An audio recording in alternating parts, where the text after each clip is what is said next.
You guys see that? Did y'all? And now she's throwing up her hands. She's throwing up her hands like she ain't just damn me. Boom. It is the cheap shot by Brianna Stewart on Sophie. The first victim of Brianna Stewart, who thinks elbows are the newest trend, was Sophie Cunningham. What was supposed to be a typical preseason game? No, it turned into a physical fight that left everyone wondering if Stewart's screen was really a filthy play. If you think the referees did a good job, guess again. This will only get hotter as the problem rages. Ford and assault Sophie Cunningham, bro. Dirty fucking play there. That was a dirty play. Now, it looked like the referee actually might call. Let's talk about what happened when the WNBA's golden child gave Sophie Cunningham an elbow to the chest. Preseason game between the Indiana Fever and New York Liberty at Barclays Center. Clearly, two teams were not realizing that this was supposed to be a warm-up. Instead, what happened on that court was the kind of carefully thought out chaos that causes you to forget you're watching basketball and start wondering if you've inadvertently watched a pay-per-view for the UFC. To be allowed to give the defender time, because otherwise you could see somebody sprinting and not knowing where they are and just run in front of them. Stop on a dime, and knock them. The mainstream media's complete disregard for it was the most outrageous part. Although the true story of a random fan in the upper deck was filming the game with a phone that probably had a cracked screen. ESPN was occupied with showcasing eye-catching three-pointers and highlight reels. That fan is deserving of journalism prize. We need to protect our enforcer Sophie Cunningham at all costs. His cheap elbow shot by 30 on the New York Liberty team, Brianna Stewart, is not acceptable. Where were the referees? And it looked like the referee did catch this, man. Then it said another slow-mo of the cheap shot by Brianna Stewart. This is what happened. Two-time WNBA champion Brianna Stewart sent Sophie Cunningham a very personal note. MVP, and clearly someone who didn't receive the instruction on how to set a legal screened N elbow to the chest, please. Not a wave. Not a text message. Forcing home viewers to rewind their video 3 times is challenging enough. Confirm what they observed. Go back and look at what happened to Sophie. Like, people want to say Sophie did the same thing. Look at Sophie. Sophie ain't flopped. She immediately, Brianna Stewart, a big gal. Look, she ain't throw her hands up. See, there's a big difference. Watch this one here. Look.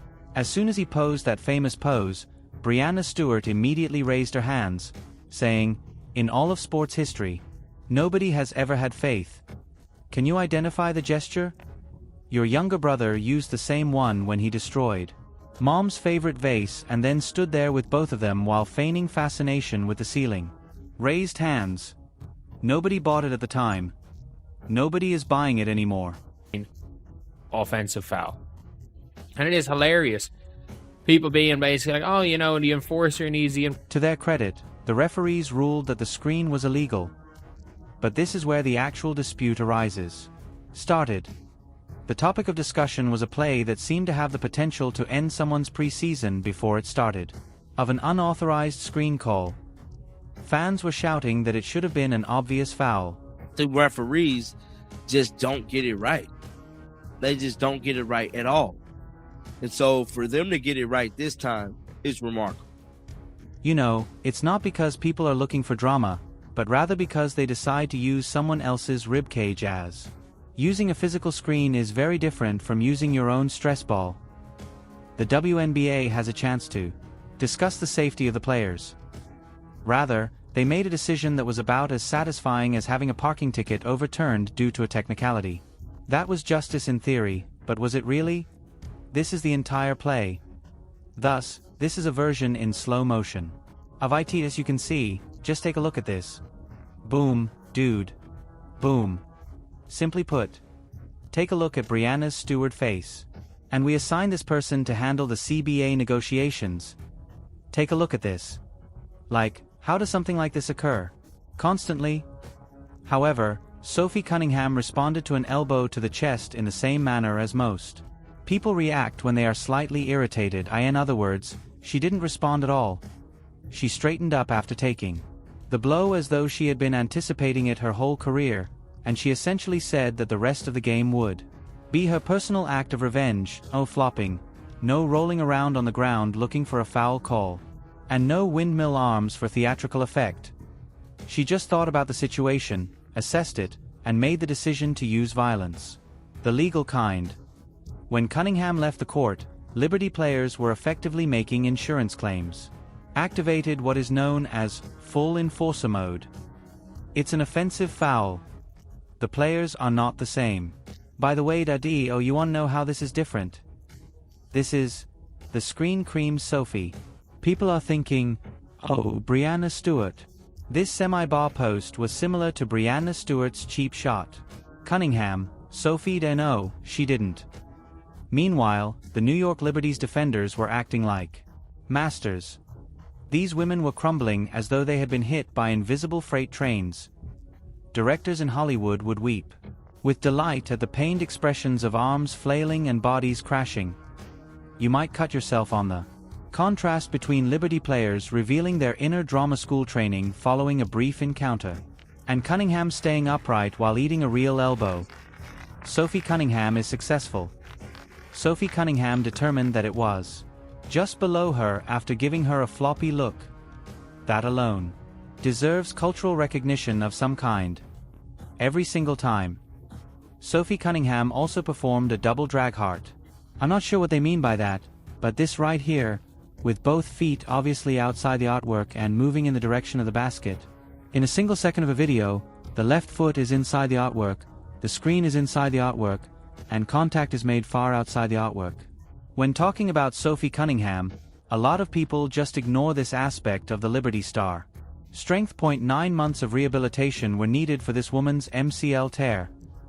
After 9 months of medical care, uncertainty, the kind of difficult, unglamorous recovery work, and witnessing her teammates play without her. That is rarely shown on television. Most players resume playing after recuperating from such an incident. With caution, fear, and as though the knee that had been restored were made of glass. Apart from being Caitlin Clark's, Cunningham, his personal bodyguard, came back and scored 13 points on 5 of 8 attempts. That is hardly a story of a return. That is an assertion. She didn't come back. She came back to warn everyone about what would happen to the Indiana. If they ever let her go, she would have a fever. Nope, alright, I apologized, no, it's alright, I believe, I apologized, no, it's alright. I recently recovered from an injury, so it's difficult. This brings up the contract issue. Indiana Fever supporters ought to, at this point, feel justified anxiety. $665,000 annually. Right now, Sophie Cunningham is playing for that reason. And that number is ridiculous given what she brings to that roster. You can buy a lot of things for $665,000. However, Cunningham's psychological influence on opposing offenses is not something you can buy. Cunningham, Sophie. The first thing teams look for is someone who, like a sentient wall, doesn't care about your feelings. Caitlin Clark needs to be looked at if you want to rough her up. That kind of deterrent changes team strategies. The way the defender approaches Clark is changed. Since Clark, the offensive energy of the Fever has completely changed. Can play with the idea that anyone who approaches her too closely will have a very uncomfortable conversation with Cunningham's screen during the possession that follows. Regarding the offer she eventually got and accepted from the Indiana Fever Infra agency, we all thought, that seems pretty cheap, when we saw the $650,000 one-year contract. Why is it so inexpensive? Is it the wound? Because she recently recovered from an injury? Do they not believe that she will to endure an entire season? The Las Vegas Aces have a lot of money. The Phoenix Mercury are fascinated. Both groups understand the significance of having an enforcer who can give a team a psychological boost and play with such unwavering physicality. Benefit. Before the season officially starts, Indiana has every reason to lock Cunningham down. And they have every right to worry about Caitlin Clark's operating space in the event that Cunningham determines she desires to be compensated elsewhere for her actual worth. This isn't a situation where a bench player is involved. It is not possible to replace this role player with a similar one in the off-season. Sophie Cunningham is a prime example of a personality, brand, and identity in addition to a comprehensive defensive concept of the fever. That player from New York was obviously hurt, obviously trying to harm Sophie. Brianna Stewart is that person, and this game, did Sophie do the same thing? Where would you officiate now? An illegal stream was declared by the referee. What? Cunningham posted a video to TikTok. The game, which enhanced everything in some way. Requesting dubs in the comments section with the zeal of someone who has recently come to appreciate life, dancing to the festivities and showing off their surgically repaired knee right.